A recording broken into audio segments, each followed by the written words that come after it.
సూర్య, breakfast చేద్దు రండి. Sitting ఏరియాలో నిలబడి పిలుస్తోంది సావేరి. నువ్వు తిన్నావా?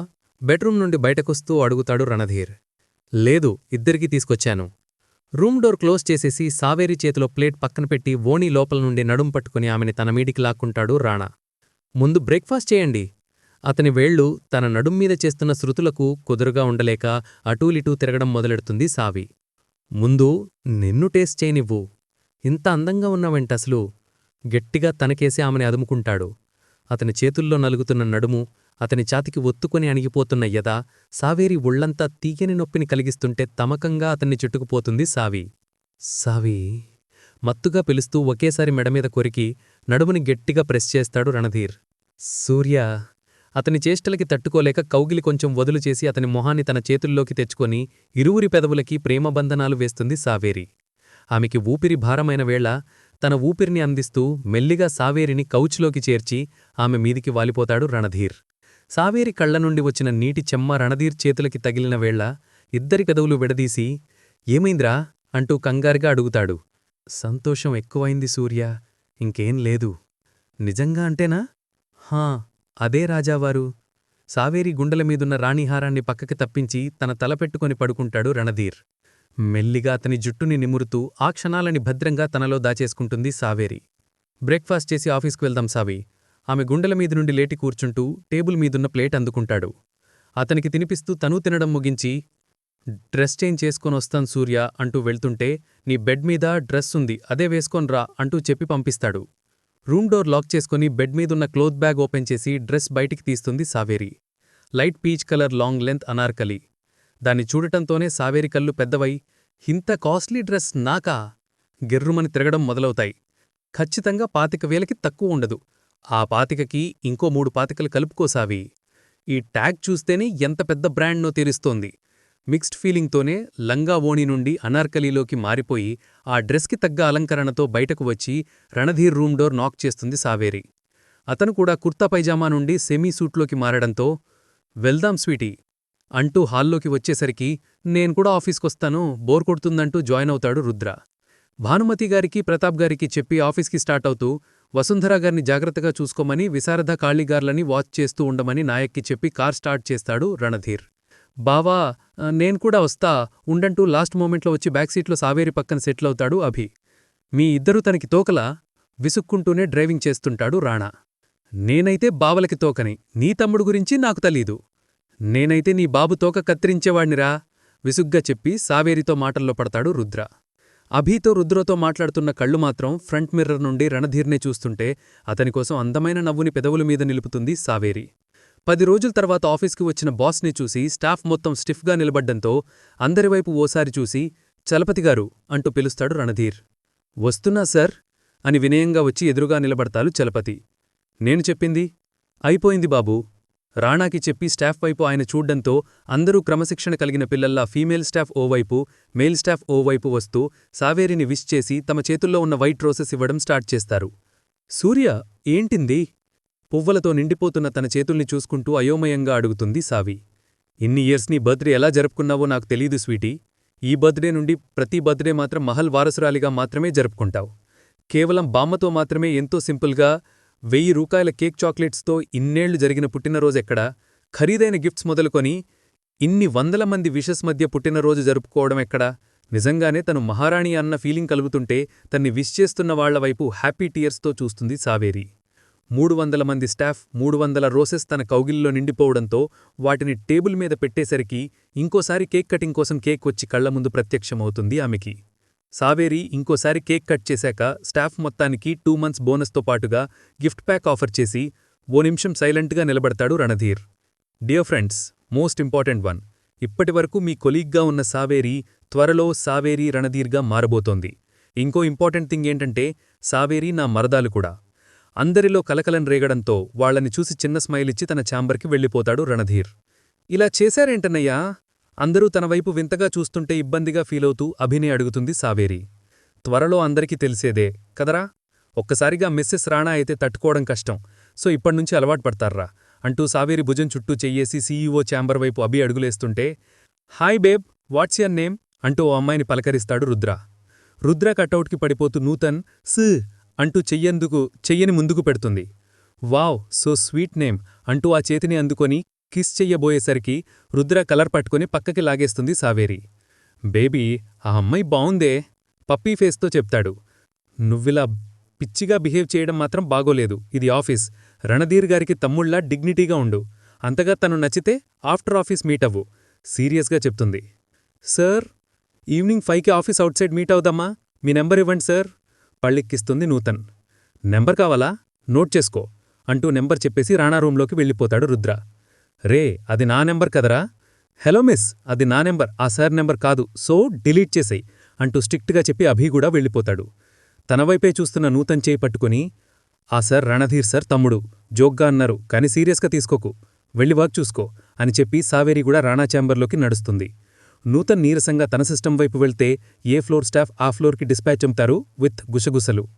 మానిటర్స్లో బయట ఏం జరిగిందో చూసిన రణధీర్లోనే నవ్వుకుంటుంటే అభి కుళ్ళుకుంటుంటాడు. తన సిస్టమ్ ఆన్ చేసుకుని సావేరి వర్క్లో పడిపోతే రుద్ర మాత్రం అభిని ఉనికించడమే పనిగా పెట్టుకుని కౌచ్లో దెబ్బలాడుతుంటాడు.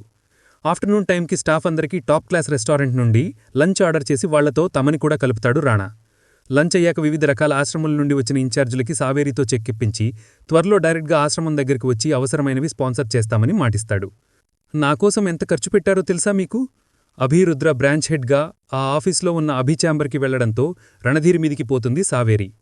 అది ఖర్చు కాదే, మనకోసం కష్టపడుతున్న స్టాఫ్కి మనమిచ్చిన అప్రిసియేషన్, అవసరమున్న ఆర్ఫన్ కిడ్స్కి, హోమ్లెస్ సీనియర్ సిటిజన్స్కి చిన్న హెల్ప్. సావేరిని ఒళ్ళో కూర్చోపెట్టుకుని స్వీట్గా చెప్తాడు. మరి ఇన్నిసార్లు కేక్ కటింగ్స్ ఏంటి? నైట్ కటింగ్ మా ముగ్గురిది, మార్నింగ్ ఫ్యామిలీది, ఇప్పుడు స్టాఫ్ది. ఒకదానికి ఒకటి కలపకుండా నా పెదవులకి నీ పెదవులు కలుపు. రుద్ర, అభి అన్నయ్యో వస్తారు. ఏదైనా నైట్ చూసుకుందాం, నేనెళ్ళి వర్క్ చేసుకుంటాను. రణధీర్ బుగ్గలు ముద్దాడి సావేరి తన సీటుకి వెళ్ళిపోతుంది. నవ్వుకుంటూ ఆమెనే చూస్తూ ఉంటాడు రణధీర్.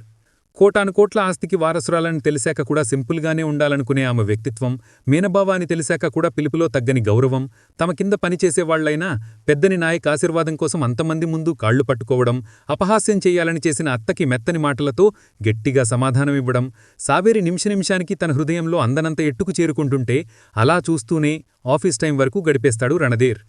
కళ్ళు పేలిపోయేలా ఉన్నాయి బావా, ఇంకా ఇంటికి వెళ్దామా? టైం 5 అవుతుంటే రణధీర్ని కదిలిస్తాడు అభి. నా పాలిట విలను హీరో రెండూ నువ్వే అయ్యేలా ఉన్నావు కదరా? విసుగ్గా కార్కి అభిమోహం మీదకి విసిరి కోట్ వేసుకుని బయటికి నడుస్తాడు రాణా. అతని వెంటే మిగిలిన ముగ్గులు. ఈరోజు నన్ను ఊపిరి పీల్చుకొనివ్వరా? మళ్లీ సెలబ్రేషన్స్ ఏంటమ్మా? నైట్కి మహల్ గార్డెన్లో ఏర్పాటు చేసిన అఫీషియల్ బర్త్డే సెలబ్రేషన్స్కి రెడీ అవుతుంటే అసహనంగా అంటుంది సావేరి. తాతగారు ఏర్పాటు చేయమన్నాక వద్దనే ధైర్యం ఎవ్వరికీ ఈ మహల్లో లేదు సావి. రాణా చెప్పగలడుగాని రాణా తాతయ్యకే సపోర్ట్. తప్పదు, త్వరగా కానివ్వు, అక్కడందరూ వచ్చేస్తున్నారు. అయిపోయింది, ఈ జిప్పు వెయ్యమ్మా, వెళ్దాం. లాస్ట్గా ఓసారి మొహాన్ని మిర్రర్లో చూసుకుని నూడ్ లిప్స్టిక్ రాసుకుంటుంది. సువర్ణగారు, సావేరి పోర్టికో నుండి గార్డెన్లో ఓవైపు ఏర్పాటు చేసుకున్న డెకరేషన్ మధ్యలో లైటింగ్స్ మెల్లిగా నడుస్తూ అతిథుల మధ్యలోకి వచ్చేసరికి అక్కడ ఉన్న అందరి కళ్ళు సావేరి మీదనే నిలుస్తాయి. Golden colour floor length partywear cocktail డ్రెస్లో లైట్ మేకప్ అండ్ డైమండ్ జ్యువెలరీతో చూస్తున్న వాళ్ల కళ్ళు చెదరగొట్టేలా ఉన్న ఆమె రూపాన్ని కొందరు కళ్లల్లో స్టోర్ చేస్తుంటే ఇంకొందరు తమ మొబైల్స్కి పని చెప్తారు. అతిథులే కాకుండా లోకల్ అండ్ నేషనల్ మీడియా నుండి వచ్చిన వాళ్లు కూడా ఉండడంతో వాళ్ల కెమెరాస్ క్లిక్ చేయించే పనిలో పడతారు. అంతమంది మధ్యలో నర్వస్గా ఫీలవుతున్న సావేరి ముందుకొచ్చి చెయ్యి అందిస్తాడు రణధీర్. అతని చేతిలో తన చేయి కలిపి చిరునవ్వుతో డయాస్ మీదకి చేరుకుంటుంది సావేరి. అందరూ మెల్లిగా మాట్లాడుకుంటుంటే వాళ్ల అటెన్షన్ తనమీద నిలుపుకుంటూ చిన్నగా దగ్గుతారు ప్రతాప్ గారు. ఊపిరి పీల్చే శబ్దం కూడా వినిపించేంత నిశ్శబ్దం ఒకన నిలిచాక తన మాటలు మొదలెడతారు. మా ఆహ్వానం అందుకుని మా మహల్కి విచ్చేసిన అందరికీ గుడ్ ఈవినింగ్. మీకు తెలిసే ఉంటుంది, నా పెద్ద మనవడు రణధీర్ మా బిజినెస్ మొత్తానికి సీఈఓ అయ్యారని, అలాగే నా చిన్న మనవడు అభిరామ్ మేనేజింగ్ డైరెక్టర్ అయ్యాడని. అచ్యుత్ ఆరోగ్యరీత్యా ఆ వేడుకని చాలా సింపుల్గా జరిపించాము. కాని ఈరోజు ఈ వేడుక ఇంత ఆర్భటంగా జరిపిస్తూ ఉండడానికి చాలా కారణాలున్నాయి. అందులో మొదటిది, ఓ క్షణమాగి అందర్ని చూసి మళ్ళీ స్టార్ట్ చేస్తారు. అచ్యుత్ దేవ్ నా కొడుకుగా, ఆర్ఎస్ ఇండస్ట్రీస్ మాజీ సీఈఓగా మీ అందరికీ విదితమే. ఈరోజు అతని మొదటి భార్యని వాళ్ళ కొడుకుని మీకు పరిచయం చేయబోతున్నాను. వసుంధర రుద్ర. ఇలా రండి. సైడున నిలబడున్న కోడలు మనవడిని పిలుస్తారు ప్రతాప్ గారు. అచ్యుత్గారు చెయ్యి పట్టుకుని వసుగారు మెల్లిగా నడిపిస్తుంటే అలవాటులేని సూట్కి చిరాకు పడుతూ యాటిట్యూడ్గా రాణా పక్కన నిలబడతాడు రుద్ర. మొదటి భార్య కొడుకా. జనాల్లో కలకలం రేగుతుంది. కొన్నరు రాజవంశస్థులకి బహుభార్యతో మామూలే అనుకున్నా ఇన్నేళ్లు ఎవరికీ తెలియని ఈ రహస్యం ఇప్పుడు తెరమీదికి రావడం ఏంటో అర్థమవ్వక పక్కన వాళ్లతో చర్చలకి దారితీస్తారు. మీడియాకి మంచి మసాలా న్యూస్ దొరకడంతో తమ ఇమాజినేషన్ పవర్కి పని చెప్పడం మొదలెట్టేసరికి అందరివైపు ఓసారి షార్ప్గా చూసి సైడ్ స్మైల్ ఇస్తాడు రణధీర్. తమ నోట్ప్యాడ్స్ మీద పెన్ను కదలటానికి ముందే అందరి మొబైల్స్ ఒకేసారి మోగుతాయి. అందరికీ కాల్స్ తమ ఛానల్ హెడ్ నుండే. ఒకరి మొహాలు ఒకరు చూసుకుంటూ అందరూ కాల్ లిఫ్ట్ చేస్తారు. మిస్టర్ రణధీర్ స్టేట్మెంట్ ఇస్తే అదే మ్యాటర్ ప్రింటింగ్ అండ్ ఎలక్ట్రానిక్ మీడియాలో రావాలి తప్ప ఎవరు కూడా సొంత తెలివి ఉపయోగించడానికి వీల్లేదు. కాదుకూడదని ఎవరన్నా ట్రై చేస్తే ఆ మ్యాటర్ ఎలాగో పబ్లిష్ అవ్వదు. కానీ జాబ్స్తో పాటు ప్రాణాల మీద కూడా ఆశ వదిలేసుకోండి. మీ డెడ్ బాడీస్ కూడా ఎవరికీ తెలియకుండా డీకంపోస్ట్ మిస్టర్ రాణా చేస్తారన్న ఇండివిజువల్ వార్నింగ్స్ హెడ్స్ నుండి అందుకుని వణుకుతన్న గుండెతో మీడియా పర్సన్స్ మొత్తం సైలెంట్ అయిపోతారు. ప్యాంట్ పాకెట్లో ఉన్న రణధీర్ పిడికిలి బిగుసుకుంటుంటే అతని మొహంలో కనిపిస్తున్న సీరియస్నెస్కి రాణాగారు అంటూ ఇంకో చేతిని కంగారుగా పట్టుకుంటుంది సావేరి. అమోకే స్వీటీ, తనని తాను కంట్రోల్ చేసుకుంటూ గెస్ట్లలో ఉన్నబో వ్యక్తి మీద తన చూపు నిలిపేస్తాడు రణధీర్. 24/7 అతన్నే గమనించే నాయక్ రాణా చూపులను బట్టి ఆ వ్యక్తిని వితిన్ మినిట్లో చైర్ నుండి మాయం చేసేసి ఆల్ క్లియర్ అంటూ మెసేజ్ పాస్ చేస్తాడు. ఓ ప్లెజెంట్ స్మైల్తో బిగించిన చేతిని పాకెట్ నుండి బయటికి తీసి డయాస్కి ఓ వైపు కూర్చోనున్న విశారద కాళీగార్లకి షార్ప్గా ఓ లుక్కిచ్చి అభికి సైనిస్తాడు. వీడొకడు చూపులతోనే శాసించేస్తాడు అంటూ నవ్వుకుంటూ అక్కడి నుండి పక్కకి కదులుతాడు అభి. ఏం చేస్తున్నావురా? రాణామోహంలో క్షణక్షణానికి మారిపోతున్న భావాల్ని గమనించి మెల్లిగా అడుగుతాడు రుద్ర. నీ చేతులకు దురదెక్కువ కదా, ఒకణ్ణి సెట్ చేశా, ఆఫ్టర్ పార్టీ ఎంజాయ్. తమ్ముడి భుజం మీద చెయ్యేసి నవ్వుతాడు. మధ్యలో అడ్డురాకుడవు. అస్సలు రాను. రాణా రుద్ర ఇద్దరు ఒకనొకరు చూసుకుంటూ నవ్వుకుంటుంటే తొంగి తొంగి వాళ్లనే చూస్తుంటుంది సావేరి. వీళ్లను వదిలి ప్రతాప్ గారి దగ్గరికి వెళ్దాం. వసుమర గారిని అచ్యుత్ గారి మొదటి భార్య అని వాళ్ల కొడుకు రుద్రాని అనౌన్స్ చేశాక అతిథుల్లో రేగిన కలకలానికి ఓ నిమిషం సైలెంట్గా ఉండి మళ్లీ తన మాటలు మొదలెడతారు ప్రతాప్ గారు. మీ డౌట్స్ ఏవనే కానీ నా పెద్దమనోడు రణధీర్ క్లియర్ చేస్తారో. ఇప్పుడు మీ అటెన్షన్ నా మీదుంచండి గంభీరంగా వినిపిస్తుంది ఆయన స్వరం. గార్డెన్ పిన్డ్రాప్ సైలెన్స్కు వచ్చాక రెండో ముఖ్యమైన అనౌన్స్మెంట్. మీలో చాలామందికి మా చిన్న కుమార్తె రాణి అపర్ణాదేవి తెలిసే ఉంటుంది. ప్రేమ వివాహం చేసుకుని కొన్ని కుటుంబ కారణాల వల్ల మహల్ని వదిలేసి వెళ్లిపోయి కొన్నేళ్ల తర్వాత తన భర్తతో కలిసి ఓ యాక్సిడెంట్లో కన్నుమూసింది. మా కుమార్తె అపర్ణ కూతురే రాణి సావేరి. సావేరిని చూపిస్తూ మా మహల్కి మొదటి వారసురాలిగా ప్రకటిస్తూ ఈరోజు తన పుట్టినరోజుని తెలియజేస్తున్నాను. ఆగకుండా 10 నిమిషాల పాటు చప్పట్లు మోగుతాయి. అంటే కస్తవంగా కొందరు, ఇష్టంగా కొందరు. మూడో ముఖ్యమైన విషయం, రాజా రణధీర్కి రాణి సావేరికి త్వరలోనే వివాహం జరిపించటానికి మేము నిశ్చయించాము.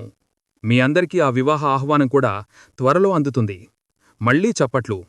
ఈసారి రాణా అల్లుడిగా మిస్ అయ్యేడన్న ఫ్రస్ట్రేషన్తోనే ఎక్కువ. నాలుగో విషయం, మా యావదాస్తిని 4 భాగాలుగా చేయడం జరిగింది. దానిలో మొదటి మరియు అగ్రభాగంగా 40% నా కుమారుడు అచ్యుత్, నా పెద్ద కుమార్తె అయిన సువర్ణదేవికి 25%, చిన్న కుమార్తె కీర్తిశేషులైన అపర్ణదేవికి 25%గా మిగిలిన 10% నాకు నా తదనంతరం నా మనవళ్ల పిల్లలకి సమానంగా చెందేలా విల్లు రాయడం జరిగింది. అచ్యుత్ కోరిక మేరకు తన ఆస్తిని రాణాకి రుద్రాకి సమానంగా, సువర్ణ కోరిక మేరకు అభికి 15%, ఆమ్రపాలికి 10%గా, అపర్ణ భౌతికంగా మన మధ్య లేని కారణంగా ఆమె భాగం మొత్తం 25% సావేరికి చెందేలా ఇంకో విల్లు కూడా సిద్ధం చేశాము. అలాగే మాలో ప్రతి ఒక్కరి నుండి ప్రతి నెల కొంత మొత్తం ఆర్ఫనేజెస్కి, ఓల్డేజ్ హోమ్కి ఆటోమేటిక్గా అందుతుంది.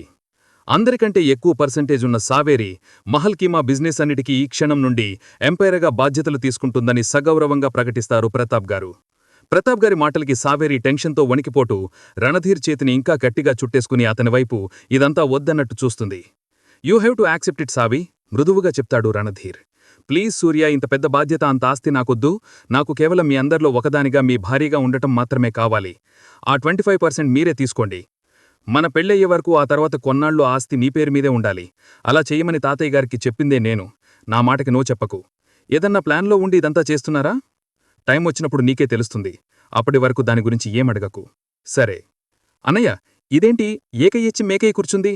అందరికంటే ఎక్కువ వాటా దానికే అంటూ మామయ్య గారు ఇలా అందరిలో చెప్పడమేంటి? మండిపోతూ పక్కనున్న కాళీగారిని అడుగుతారు విశారద.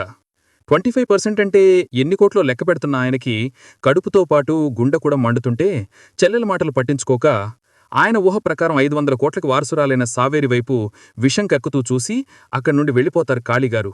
అన్న అడుగుజాడల్లో నడుస్తూ చెల్లెలు కూడా పార్టీ నుండి తప్పుకుంటారు. వెళ్ళిపోతున్న కోడలు అల్లుడు వైపు చూసి నర్మగర్భంగా నవ్వుతూ ఇంక చివరి మరియు 5వ విషయం. రుద్రదేవ్ సివిల్ సర్వీసెస్లో ఉండడం కారణంగా అతని బిజినెస్ రెస్పాన్సిబిలిటీస్ రానానే చూసుకుంటాడు. అలాగే ఆమ్రపాలివి అభిరామ్. రణధీర్, సావేరి, అభిరామ్ బిజినెసెస్ చూసుకుంటే రుద్ర తన పోలీస్ జాబ్, ఆమ్రపాలి తన స్టడీస్ కంటిన్యూ చేస్తారు. ఆమ్రపాలి పోస్ట్ గ్రాడ్యుయేషన్ అయ్యాక మా ఇండస్ట్రీస్లోకి అడుగు పెడుతుంది.